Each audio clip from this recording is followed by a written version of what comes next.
Nuclear energy. It's a big term, sometimes even a flashpoint for tension in the Middle East. Now, though, nuclear energy is taking new light. A handful of Gulf countries, including the UAE, have signed new agreements with the US in the last few months, countries each with their own advantages and goals in the sector. These agreements focus heavily on civilian nuclear energy, but they're also part of a broader goal to future-proof Gulf economies. Let's take an example from last month, an agreement between the US and the UAE. The Emirates Nuclear Energy Company, or ENEC, is the body responsible for all things nuclear in the UAE. In July, it expanded an agreement with the American nuclear power company, Westinghouse. It designs and sells the AP1000, an advanced reactor known for its good economics. This partnership, according to a statement from ENEC, entail, quote, efforts to accelerate the deployment of the AP1000 reactor, exploration of opportunities in US nuclear projects, and quadruple capacity by 2050, unquote. We'll explain the meaning of that later. Bahrain had the same idea. Also in July, the governments of the US and Bahrain agreed to partner on civil nuclear energy, all while the US keeps its eye on a potential agreement with Saudi Arabia. We've talked about energy in all aspects of energy. We've talked about mining, critical materials. We've talked about processing and industry. Currently, around 25% of the UAE is powered by nuclear energy. In the US, meanwhile, that number is about 20%. The US sees the Gulf, and the UAE in particular, as a base for important partnership. That is what Dave Burgum, US Secretary of Interior, told IMI's chief international anchor, Hadley Gamble, last week. In the case of UAE, a 1-2-3 agreement on nuclear, there's a number of things where you'd say, hey, there's great alignment to make this happen, and I think we'll see more of that springing up around the world. So why the recent momentum? Why now? And where does everyone stand to benefit? We'll explain that shortly. This is Business Extra, and I'm your host, Salim As-Saeed.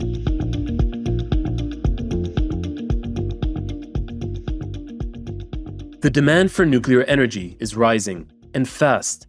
Oil is no longer the long-term safety net it was before, and Gulf countries are looking to diversify.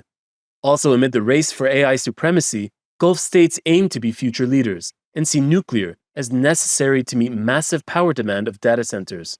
To help us decipher what's happening, we're hearing from Noam Raidan, a senior fellow at the Washington Institute for Near East Policy. She specializes in topics related to Middle East energy and maritime risks. Noam, thanks for joining us. We're talking about a really important subject today, which is nuclear energy in the Middle East. There's a lot to unpack here in terms of sustainability efforts, energy diversification, and even diplomacy. Can you start us off by walking us through why we're seeing so many nuclear deals between the US and Gulf in a span of just a few months? Hi, Salim. Thank you very much for having me. That's a very important question. I wouldn't say a lot of agreements. Now let's take a step back, go and start with the United Arab Emirates, the UAE. This is not only my opinion. It is well known by now that the United Arab Emirates is the only Arab country in the Arab world that has an operating nuclear power plant. The UAE started its journey way back since 2008 with its nuclear policy document. That was a very important document that paved the way towards the introduction of nuclear energy into the electricity sector. Recently, and as you noted, Salim, we saw Bahrain and the United States signing a cooperation agreement. However, there are still several steps that need to be taken. You have the 1-2-3 agreement, which, as defined by the US State Department or Department of State, it legally binds a US partner country to the United States non-proliferation standards. And just to simplify it, by non-proliferation standards, we are definitely referring to activities that do not lead to the proliferation of nuclear weapons. And when it comes to the Middle East, as that's a big issue nowadays, and we saw what happened over the past several months. So with Bahrain, that was a very positive sign. But again, the UAE is the only successful peaceful nuclear model in the region. We haven't yet seen anything else like that. And the UAE is not only a country that is operating a nuclear power plant. The UAE wants to play a bigger role nowadays. The country wants to invest globally, including in the US market. They also want to play a bigger role in nuclear research and take other initiatives. So the UAE has been evolving a lot over the past several years, while other countries in the Arab region, I'm talking on the Arab region, are now taking steps to explore nuclear energy and introduce it into their electricity sectors amid rising power demand, especially in the Gulf. Now, if we're talking about the Middle East in general, of course, we have other countries like Turkey, for instance. Also, they are planning to build a nuclear power plant, and they're using Russian technology for that. So this is part of my answer. The second part, when it comes to the United States, one thing to keep in mind is President Trump in May, he signed several executive orders in order to usher in what has been called a US nuclear renaissance. And to do that, and also to expand the US nuclear industry. To do that, there are several things that need to be taken, including, for instance, increasing nuclear capacity from now until 2050 by around 300 gigawatts, and also speeding up nuclear reactor licensing. And a very important step, which links us back to what's happening in the Middle East, is exporting US nuclear technology to partner countries. This also takes us back to your first question, Salim, why are we seeing this activity between the US and some countries in the region when it comes to nuclear energy? So you need to look at the region's needs when it comes to nuclear energy, and at the same time, the US agenda itself. And bear in mind that US also needs to catch up with other countries around the world when it comes to nuclear technology. So I hope I answered your question. No, you didn't. Actually, I think you extended into my next few questions. So I'll go with one that you linked to about US plans for exporting nuclear energy globally. So why would a Gulf company be helping develop nuclear power in America? So nowadays, when we talk about nuclear energy, we are also no longer talking about only large conventional nuclear reactors. We are talking about advanced nuclear technologies. This requires several steps to be taken in order to speed up the introduction of such technologies. We need research and development, R&D. Well, we need the R&D funding. You also need to bear in mind that building nuclear technologies or nuclear energy in general has always been associated with high costs, long delays, long construction times, time overruns, cost overruns. So these things sadly have given over the past several years, and specifically in advanced economies like Europe and the United States, have given nuclear energy a bad reputation. And this is why a lot of financiers used to move away from it. Nowadays, when you look at other countries like China, for instance, and how they are speeding up the research, how they are trying to standardize building nuclear power plants and standardize their designs and do more in order to be able to build a nuclear power plant in up to 7 years instead of 10 or even more than 10 years. As a United States, you need to catch up. Otherwise, you're going to fall behind. In order to do that, again, you need to invest more in R&D, and also you need to partner with other countries that might actually help with that, either with the investment, with the research, and other things. When it comes to UAE, again, Salim, we go back to 2008. The UAE is, again, as I said, no longer only a country interested in building nuclear power plants within the country. They have worked so hard in order to build the research, the knowledge, cooperate with other countries for knowledge transfer. So this is why we're nowadays seeing the UAE not as just newcomer. UAE is not a newcomer. It's playing a bigger role nowadays in the nuclear market. And don't forget the United States. And I do remember the chief executive of ENEC, Mr. Mohammed Al-Hamadi, he did say in an interview with the Financial Times earlier this year that they are betting on energy demand in the US. Why? Because of the AI boom, right? So Exactly. Cloud computing. So this is an opportunity also for the UAE to play a bigger role there. And knowing that the UAE is also partnering with other countries within the country, the Emirates, on AI, and they're also nuclear energy and all forms of energy to meet the rising demand. So, Norm, it sounds like what you're saying is that the UAE is a trusted partner, but then also has the capital that the US needs to develop its nuclear capabilities and also the R&D necessarily to do so. And from the UAE side, what is their return on investment? Is it just in the growing industry, or is it helping them ensure energy security at home as well? Maybe similar to AI as well, as you mentioned, that it's also looking for technology transfer as well. When it comes to nuclear technologies, how would you characterize what the Gulf countries, particularly the UAE, would benefit? That's an excellent question, Salim. When it comes to the UAE, the UAE also wants to, this is how not only me, but I do envision the UAE moving into advanced nuclear reactors in the future. Yes, energy security is number one. Not only, Salim, for electricity. Desalination. When it comes to the Gulf region, desalination is very important. Definitely a very important issue. So nuclear can definitely be used also for desalination and other industrial activities. But let me go back to what I said about advanced nuclear technologies. I would envision, and I might be wrong, but probably the UAE in the future might be also the first Arab country that might deploy the SMR, the small modular reactor in the Arab region. I'm pretty sure a lot of countries are interested in that. Technology has differences when compared to the large conventional nuclear reactors. It's small and modular. So the UAE would definitely benefit by collaborating as a trusted partner with the United States, with the research centers here, looking more into the new technologies or the next generation technologies that are being explored. And also this collaboration helps speed up the introduction of new designs. Because if you are taking a long time, one, to standardize the design, to get the approval for it, all approvals for it. All this means that you are lagging behind at the time when other countries, take China, for instance, and also Russia, are speeding up those designs. And one thing I want to note, and this is very important, the IAEA paid attention to it, and whoever reads the IAEA's reports, you have really good information, which if you read it will really shock you. So you have around, if I'm not mistaken, 54 reactors that have been constructed since 2017 up until now. Most of these are Russian and Chinese designs. So you have probably 25 Chinese designs and 23 Russian designs. Now that's a big deal because it tells you that the nuclear technology so far is sadly being concentrated in the hands of the few. And not only the technology itself, if you even look into the supply chain itself, like take the nuclear fuel, also it gets more complicated. So you have a lot of challenges to address, and you cannot address it as one country alone.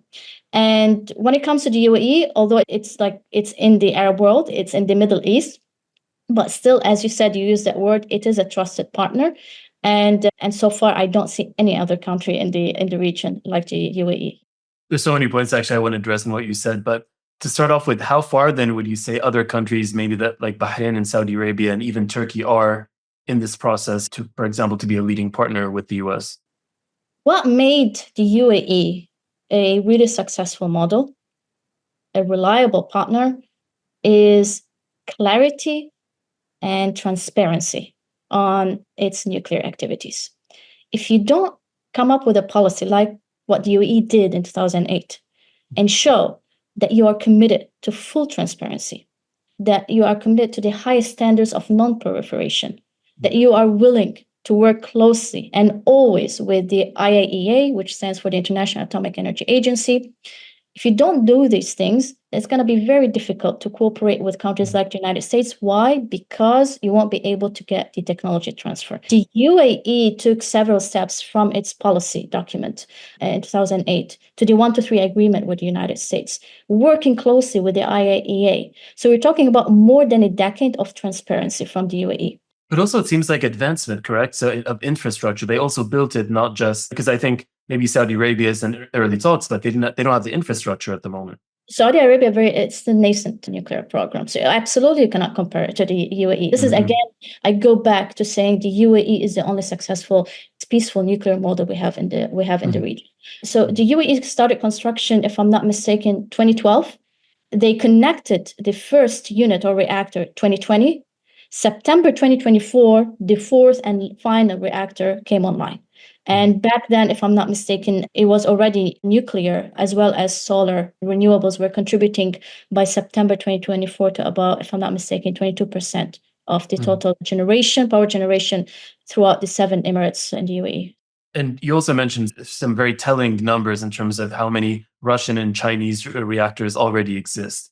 So how important are these steps in terms of geopolitical influence for the UAE to be a leader in nuclear technology and possibly exporting the same way that you have petrochemical products, the same thing with nuclear products as a result? How do you see that looking forward? By partnering with the United States, I see you can come up with several plans to work together to deploy not only advanced nuclear technology in general in other countries. So instead of only working as one country, you can partner with other countries that already have, let's say, investment in certain countries, not only in the Middle East, in Africa, because also in Africa, you have some countries, like Kenya, Ghana, they're also interested in SMRs. So they're also interested in advanced nuclear technologies.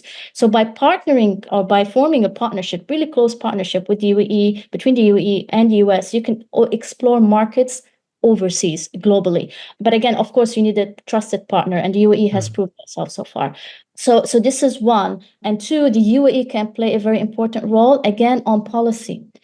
I feel a lot of people, when you talk about nuclear technologies, they miss this very important part, policy. Because without policy, you're not going to get the technology. Because if you're not, again, transparent on issues related to the highest standards of non-proliferation, you're not going to get the technology, specifically from the United States. The UAE, with its very successful experience in policymaking when it comes to nuclear, can also transfer that to other countries. Because as sometimes we hear countries saying, yeah, we're thinking of introducing nuclear energy into our power sector. Yeah, it doesn't work like that. So you need the policy, you need the regulatory framework, you need close cooperation with the IAEA, which also helps with legislation. It helps with other steps, and also continues to play a very important role in the construction process. The UAE followed all these things. And this is the reason why a lot of people will ask you, why do you keep referring to the UAE? Well, it's because it's the only successful model. It serves as a reference to look at, see how they did it, what step they took, why they're successful right now, why they are actually expanding worldwide. They want to expand worldwide, but again, they are expressing interest in a very important market, which is the US market. Exactly. And I think you said an important part when we're saying that the UAE has prepared its infrastructure for a long time. We're not just talking about the physical plants and reactors able to process this. It's the agreements. It's going in accordance with international law, since this is a very sensitive topic that needs security when operating, of course. So yeah, that really does open doors, it seems. And how would you look at the next 5-10 years from now when you look at the returns of this for the region as a whole? And even if you can differentiate between, how would we feel that as the everyday person, for example, with more nuclear energy? You mentioned data centers. There's this high demand for data centers to power AI and all the new chat GPTs and other large language models that we're using. So what does that look like in the future in terms of returns? Again, very important question. Every time we look at the Middle East, Salim, sadly, when it comes to nuclear energy, although you have a very successful model, which is the UAE model, sadly, you have other countries that have given nuclear a very bad name.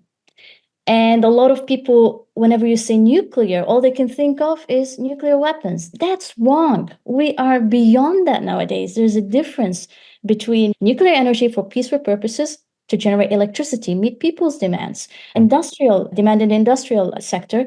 And there is a difference between nuclear or enriching uranium to levels that amount to producing nuclear weapons. We are definitely in this podcast not talking about this part. We are only talking nuclear energy. So what I believe media can really play a very important role in explaining nuclear energy. You have a lot of documentaries that came out over the past few years that really showed you how the reputation of nuclear energy in general, sadly, was vilified because of several things.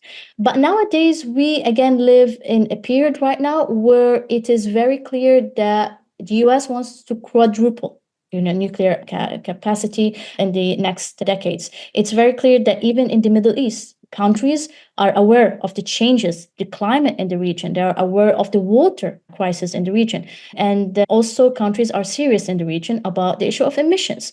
We have several examples in the region that show you that some countries really won't be able to cope anymore if they continue doing what they're doing, business as usual, when it comes to not controlling emissions at all. The UAE has shown how it can be done, because the UAE is using different types of sources, the nuclear plus solar, and now they're investing also in batteries. So when it comes again to nuclear, it is a reliable source, low carbon.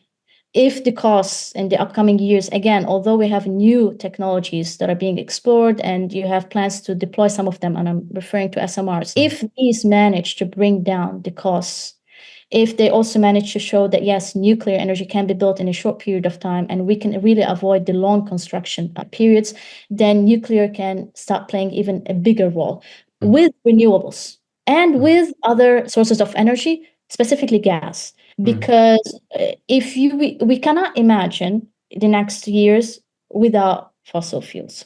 Okay, natural gas is going to play and continue to play even bigger role, not only for electricity generation. You mentioned at the beginning the issue of petrochemicals.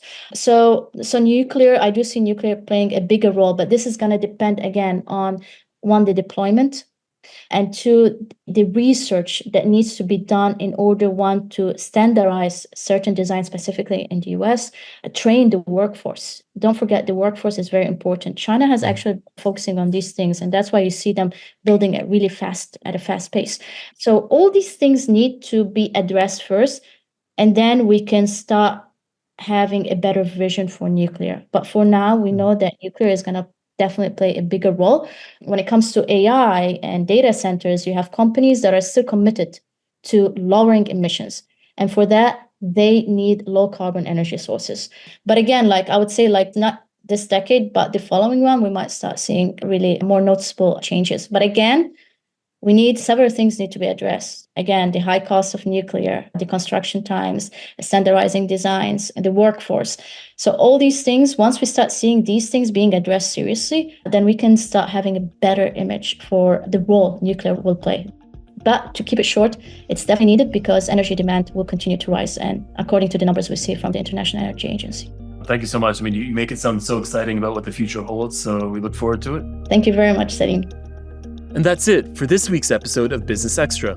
Please make sure to follow and subscribe wherever you're listening so you can get our episodes as soon as they drop. This episode was produced by Yasmin Al-Taji. Arthur Edison is our audio engineer. Dua Farid is our editor. And I'm your host, Salim As-Saeed.